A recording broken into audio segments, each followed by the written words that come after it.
Creo que Dios está hablando muy fuertemente a toda la humanidad. Estamos viviendo tiempos históricos y estos tiempos es justamente tiempo de consumación de hechos, hechos que se van a ir concretando literalmente, que vamos a ser sorprendidos por las promesas del Señor. Es interesante que todas aquellas promesas que están escritas en la palabra de Dios son para nosotros y para ponerlas por obras. Un autor dice que una cuarta parte de la escritura, de la Biblia, de la escritura, es literatura profética en su momento que fue expresado. Es decir, que a partir del momento en que fue expresado, empezó a cumplirse esa palabra profética. Y esa palabra profética, las palabras dadas por la profecía, también nosotros al leerlas en el Nuevo Testamento, por ejemplo, vemos el cumplimiento de esas palabras y esas promesas proféticas. Por ejemplo, en la persona de Cristo Jesús se cumplieron literalmente las promesas dadas a los profetas de antaño. Y entonces, cuando usted abre la Biblia, sabe que hay una gran parte de esas profecías cumplidas, que ya se cumplieron, y las que todavía no se han cumplido, se están por cumplir.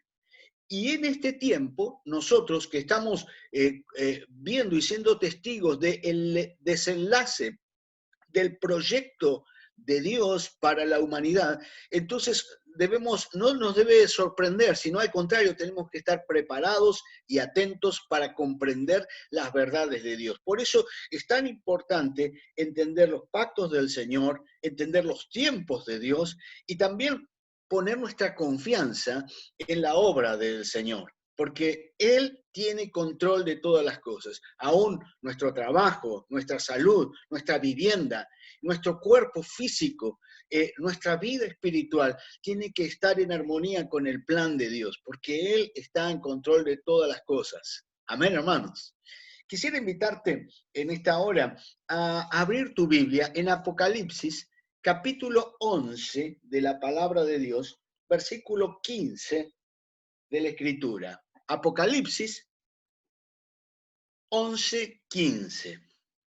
Muchas veces cuando leemos las profecías dadas al apóstol Juan en la isla de Patmos, nos asusta un poco las imágenes y los eventos que suceden o que están descritos en ella. Y a veces hasta somos reticentes a leerlos o esperamos que alguien nos explique o nos enseñe. Lo importante es que se van a cumplir y se van a cumplir literalmente, pero Dios tiene control porque Él es el autor de este libro. Y nosotros simplemente somos testigos del poder, de su presencia y de la provisión de Dios. Cuando nosotros leemos esto, simplemente vamos a verlo en perspectiva, vamos a ir viendo el cumplimiento de estos eventos, sea que estemos aquí en la tierra o hayamos sido arrebatados, vamos a ser testigos de la consumación de los tiempos. También quiero decirte que cuando lees el libro de Apocalipsis, también estás leyendo eventos espirituales que se desarrollan en el ámbito espiritual. Es decir, que no solamente son eventos históricos, sino también hay una gran batalla espiritual y que nosotros estamos dilucidando y aprendiendo y comprendiendo.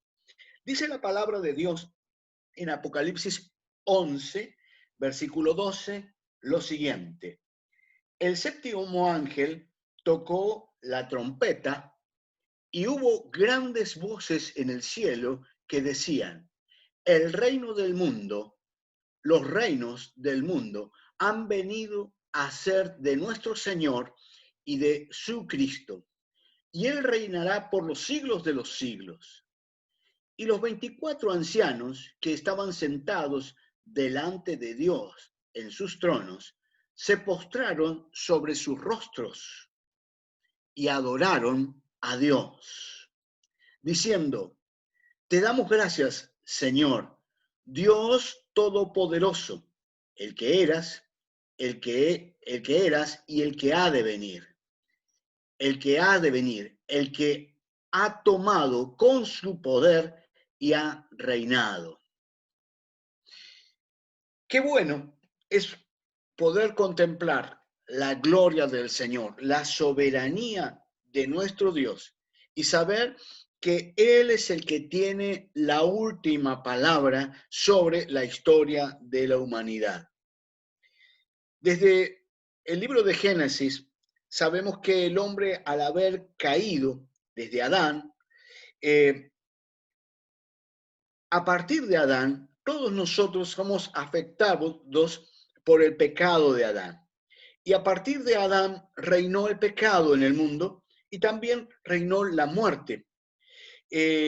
La muerte pasó a todos los hombres y dice la palabra de Dios que no hay justo ni aún uno.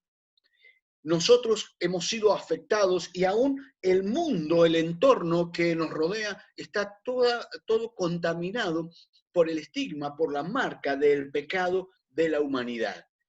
Es por ello que cuando contemplamos a nuestro alrededor vemos contaminación, vemos decadencia social, vemos una naturaleza sufriente que está esperando el día de su redención. A partir del pecado de Adán, y cuando Adán y Eva pierden esa corona, que de ser las coronas de la creación, quedan bajo el dominio de Satanás. Y Satanás se convierte en el príncipe de este mundo. Este príncipe de este mundo reina sobre la voluntad de la humanidad y también de las naciones, de los pueblos, de las lenguas. Por ello, la humanidad aparece como sujeta a una herida muy grave que es el pecado. Todo lo bueno, lo bello, lo hermoso que el ser humano y la civilización humana puede llegar a ser está afectado por el pecado. Y esto trae esclavitud, enfermedad, dolor, deshumanización lenta del ser humano. Hasta que un día Dios envía, como nos dice la palabra de Dios en Romanos, al nuevo Adán, Cristo Jesús. Él es Dios, se humana, vive entre nosotros, se hace hombre, habita entre nosotros y lleva en la cruz del Calvario el precio de nuestra maldad. La obra gloriosa que Jesucristo hace en la cruz está resumida en estas simples palabras: consumado es, consumado es. Jesucristo, estando en la cruz, estando en la soledad, estando sufriendo el pecado y la carga de nuestros pecados, de nuestra maldad, Él la lleva sobre su cuerpo en el madero y entonces Él dice: yo he pagado la cuenta. ¿Recuerdan ustedes? En ese momento el cielo se oscureció. Dice la palabra de Dios que los sepulcros fueron abiertos. Y también dice que la tierra se estremeció. Muy probablemente el Señor, Dios Padre, sin contemplarlo a Él, se conmovió viendo el sacrificio del Hijo de Dios. Pero a partir de ese momento, Jesucristo le arranca las armas que tenía Satanás, las armas de destrucción. Jesucristo, venciendo a la muerte, puede resucitar al tercer día.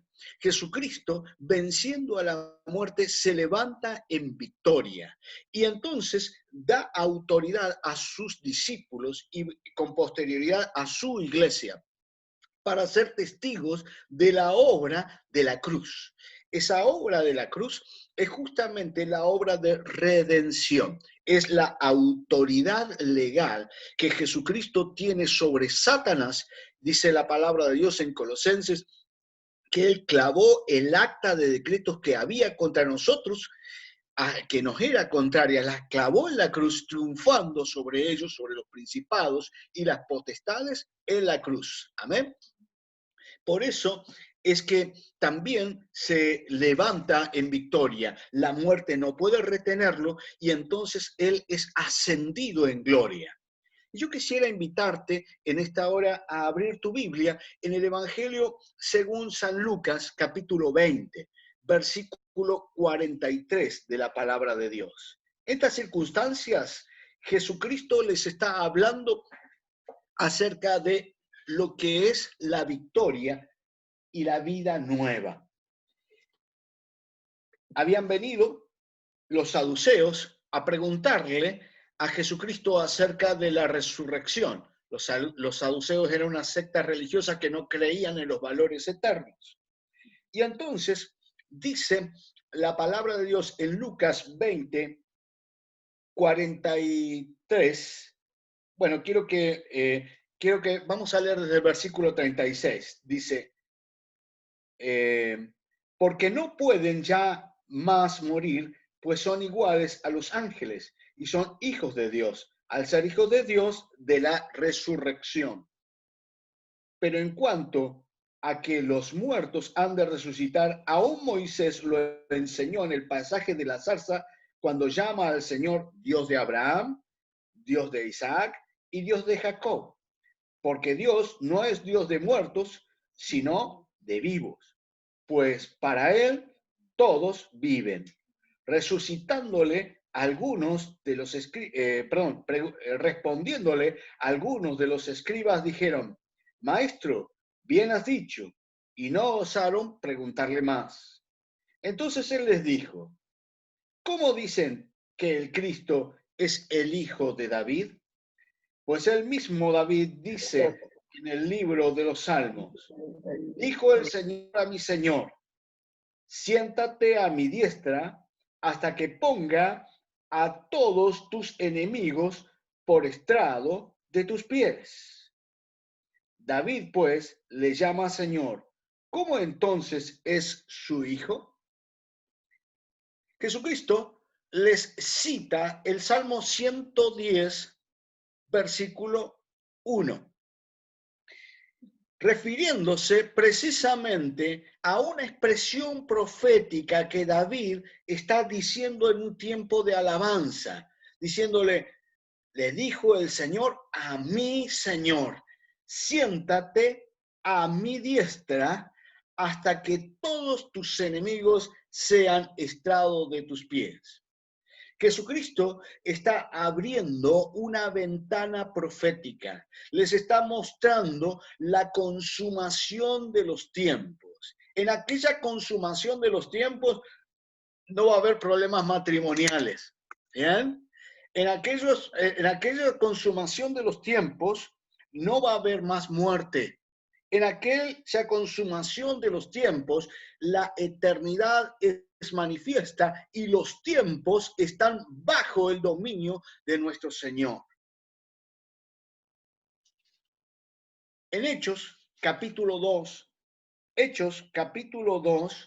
versículo 32, el apóstol Pedro está dando una referencia al evento más glorioso, que es el que Cristo había resucitado de los muertos. Y les dice, a este Jesús resucitó Dios, de lo cual todos nosotros somos testigos. Así que exaltado por la diestra de Dios y habiendo recibido del Padre la promesa del Espíritu Santo, ha derramado esto que vosotros veis y oís. Y cita nuevamente, porque David no subió a los cielos, pero él mismo dice, dijo el Señor a mi Señor, siéntate a mi diestra hasta que ponga a todos tus enemigos por estrado de tus pies. Miren ustedes que el mismo Pedro está citando a Jesús y al rey David, pero se está extendiendo en el tiempo y está viendo la consumación de esos tiempos. En esa consumación de los tiempos ve a Jesucristo sentado a la diestra de Dios. Amén. También ve a que todos sus enemigos son estrado de sus pies. ¿Qué quiere decir? Que están bajo su dominio. ¿Cuáles son los enemigos del Señor Jesucristo? Las autoridades demoníacas, los instrumentos de Satanás, Satanás mismo y todo su imperio. Jesucristo toma el control de los tiempos porque el tiempo de Satanás se ha acabado. Amén. Entonces, cuando ellos ven en proyección la consumación de los tiempos, ellos lo ven con gozo y con alegría y pueden exclamar que esto que ellos ven es la era de la gracia, el tiempo de la gracia, el tiempo en que el Espíritu Santo se manifiesta en una manera sobrenatural sobre sus hijos para poner las cosas en su lugar, y aquellos que hemos creído estamos bajo la autoridad del Señor. Usted me dirá, bueno, pastor, pero ¿qué tiene que ver esto con el libro de Apocalipsis? La semana pasada, si usted es una persona un poco memoriosa, estuvimos hablando de las trompetas. ¿Recuerda? Una trompeta era una herramienta, un elemento que llamaba y convocaba a la multitud a ser testigo, a ver. ¿Recuerdan? Veíamos también que habían 7 trompetas que los ángeles estaban transmitiendo y estaban mostrando y abriendo sellos de revelación de Dios donde se estaban desarrollando eventos portentosos. Vimos, por ejemplo, el hecho de que caía una especie de meteorito. Vimos también que las aguas se convertían en amargas. Vimos también que eran desatados ángeles de destrucción, donde parte de la humanidad era muerta, donde otras partes sufrían tiempos de dolor y de dificultad. También vemos en el libro de Apocalipsis eventos que muestran multitud y millones de soldados en pie de guerra, en tiempos de batalla. Cada una de estas trompetas son llamados de Dios al arrepentimiento. Bien, estos llamados del Señor es para que la gente, mientras tenga oportunidad, se conviertan al Señor. Pero además de ello, también es un llamado para mostrar la singularidad de la santidad de Dios, porque sin fe es imposible agradar a Dios. Una de las premisas que dijimos al comenzar este estudio de Apocalipsis es que en los últimos tiempos la humanidad va a estar cada vez más polarizada. Va a haber personas que van a estar más fervientes en el espíritu, más cercanas a la manifestación del reino de Dios. Va a haber creyentes que van a estar predicando y aún van a sacrificar su vida por la proclamación del evangelio. Pero también va a haber personas que se van a enfriar en la fe, van a ser confundidos, se van a apartar y van a dejar su primer amor. Y es más, van a manifestar un corazón no arrepentido. Por ello hablamos de polarización.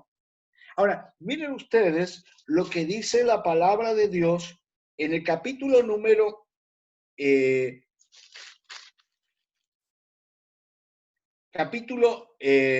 número 8, versículo 20 del libro de Apocalipsis.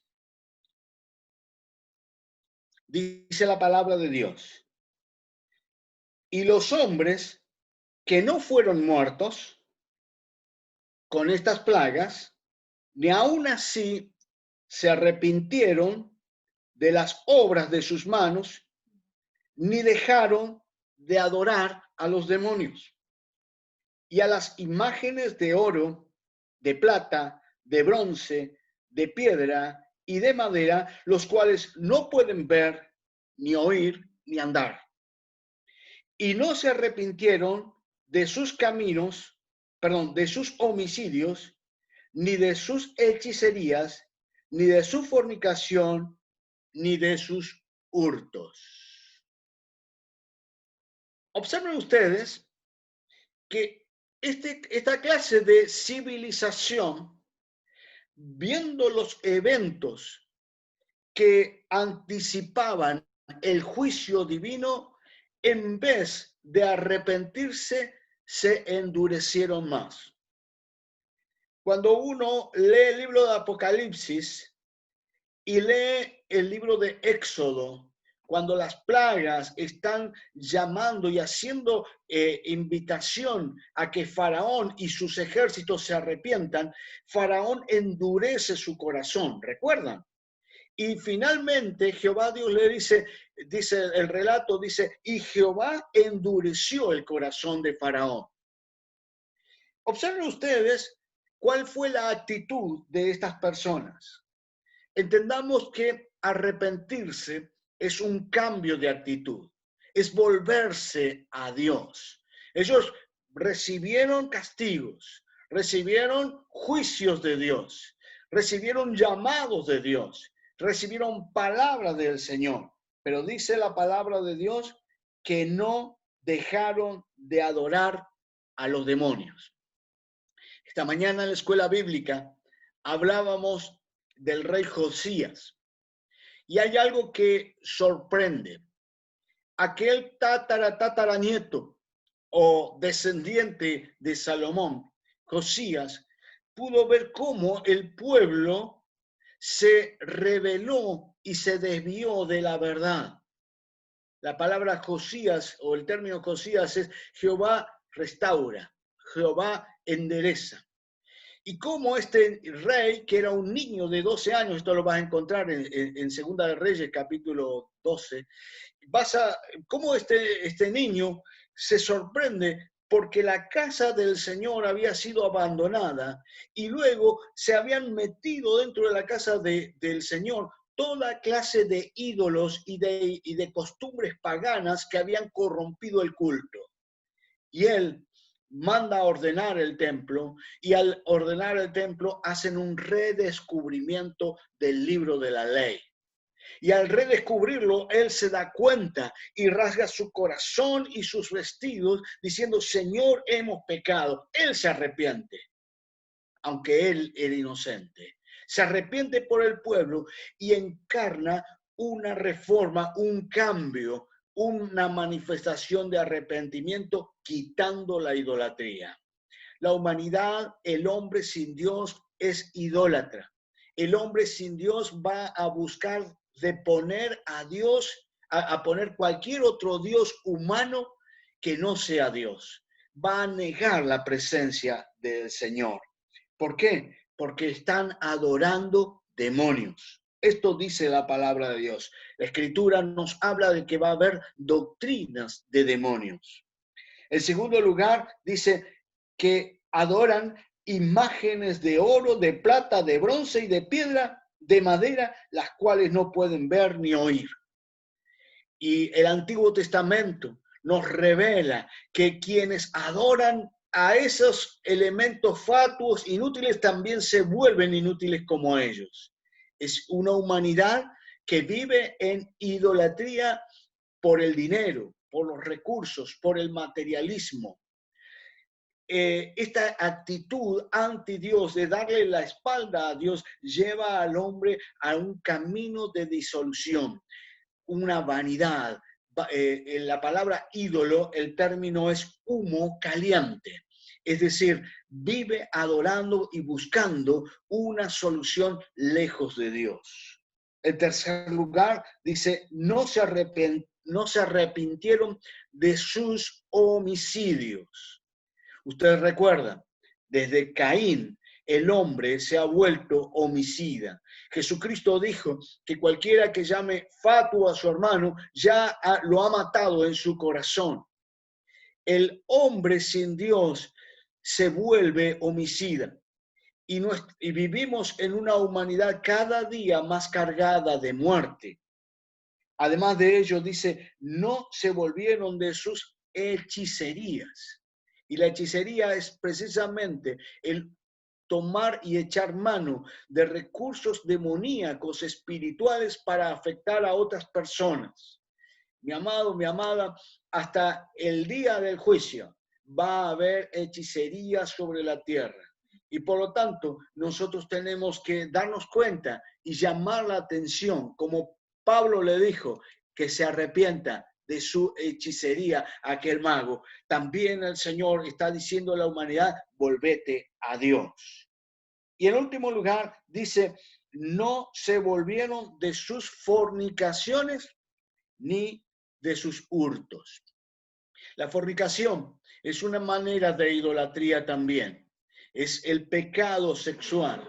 Vivimos en una sociedad corrompida por el pecado sexual. Aún este mismo medio es utilizado como una herramienta de contaminación a la mente y a los ojos de nuestros hijos. Por lo tanto, debemos ser santos y la iglesia debe ser santa. El robo, la adquisición de bienes por formas indebidas, es un llamado de Dios porque el ser humano vive buscando y quitando las cosas que no son propias. En ese mundo, en medio de esa circunstancia y en medio de una sociedad así, se levanta el ángel del Señor y da esta voz de trompeta. Dice capítulo 10 de Apocalipsis, versículo número 5. Y el ángel que vi en pie sobre el mar y sobre la tierra levantó su mano al cielo y juró por el que vive por los siglos de los siglos, que creó los cielos y las cosas que están en él, y la tierra y las cosas que están en ella, y el mar y las cosas que están en él, y que el tiempo no sería más, sino que en los días de la voz del séptimo ángel, cuando él comience a tocar la trompeta, el misterio de Dios se consumará, como él lo anunció a sus siervos, los profetas. Esta última trompeta está diciendo, el tiempo se ha acabado. El tiempo de la gracia se ha acabado. Este es el tiempo ahora del juicio divino. Y por ello viene esta declaración. Los reinos del mundo han venido a ser de nuestro Señor y de su Cristo, y Él reinará por siglos de los siglos. Cuando decimos, Señor, en tus manos están mis tiempos, el Señor nos está diciendo, este es el tiempo de Dios. Tenemos que ser entendidos en los tiempos de Dios. Estamos siendo testigos de la consumación de los tiempos. Y quien está en Cristo ha entendido que este es tiempo de Dios. La Escritura dice, buscad a Jehová mientras haya tiempo, mientras pueda ser hallado. Este es el tiempo de Dios para tu vida y para mi vida. Es el tiempo del arrepentimiento. Es el tiempo de la confesión de los pecados. Es el tiempo para permitir que la gracia del Señor limpie nuestros corazones, ilumine nuestras conciencias y nos haga cambiar. El hombre del anticristo no va a poder cambiar porque no dejó su idolatría, no dejó su pecado. Los últimos tiempos van a estar impregnados de malas doctrinas, de falsas doctrinas, de personas que se enriquecen a sí mismos, que siguen sus propios caminos. Por ello, mi amado hermano, mi amada hermana, tenemos que estar atentos. Te dejo un texto para que lo escudriñes. Allí está en Segunda de Pedro, capítulo número 2. Las consecuencias de los engañadores. Va a haber un tiempo de engañadores que van a llevar a la gente de acuerdo a sus lascivias, a sus conductas, guiados por el dinero, la usura, llevando caminos de error. Sin embargo, el Hijo de Dios, como Josías, rasga su corazón y le dice, Señor, cámbiame. Señor, ayúdame a ser una persona diferente, distinta en el nombre de Jesús. Creo que este es un tiempo en el cual tenemos que predicar, tenemos que anunciar la palabra, tenemos que llamar al extraviado al arrepentimiento, al que está en el error, volverlo y corregirlo. Estimular a nuestros hijos al conocimiento de la palabra de Dios, a subir al monte de la oración, restaurar nuestro altar de adoración al Rey de Reyes, quitar de nosotros todo tipo de idolatría, toda relación con las cosas de este mundo que nos atan, que nos confunden, que nos distraen. Tener nuestra lámpara encendida, compartiendo la verdad del Evangelio en todo instante, en todo momento. Mi amado, mi amada, este es el tiempo de proclamar las buenas nuevas de salvación, porque el Señor viene pronto, porque el Señor está tocando las trompetas. Primero, llamando a nuestras conciencias. Primero, santificando a la iglesia y dándole la oportunidad y las herramientas para predicar la verdad de Dios. Ustedes recuerdan que Esteban fue apedreado, pero en el momento en que fue apedreado, mientras caían las piedras sobre su cuerpo y su alrededor, él veía a Cristo sentado a la diestra de Jehová en control de todas las cosas. Jesucristo hoy está en control. Él es el dueño de los tiempos. Amén. Es el dueño de nuestras vidas y de nuestros corazones. Así que aprovecha este tiempo. Todos los días de mañana vas a estar recibiendo un devocional. Compartilo, compartir la palabra del Señor. Compartir y hacer otro devocional. Usemos los medios para predicar la palabra. Cuando vas al mercado, cuando podés atender a tu vecino, a tu vecina, dale palabra del Señor. Palabra de fe, de esperanza. No caigas en la decepción de este mundo. La gente vive diciendo, hoy va a pasar esto, va a pasar lo otro, y tiene miedo. Pero los que esperan en Jehová tendrán nuevas fuerzas. El Señor está en control de todas las cosas. Amén. Aprovecha este tiempo para alabar el nombre de Cristo. Bendecí el nombre de Cristo. Que tu garganta esté alabando y exhalando alabanza a nuestro Dios. Ahí nos entra el coronavirus. El Señor bendice a un hijo de Dios, a una hija de Dios que es lleno del Espíritu Santo de Dios. Amén. Hablale a tus hijos de la verdad de Dios. Hacerles partícipe de sus promesas, mostrarles los acontecimientos que van a venir, compartirle a ellos, que ellos también entiendan y vean y comprendan el tiempo de Dios. El Señor nos está llamando.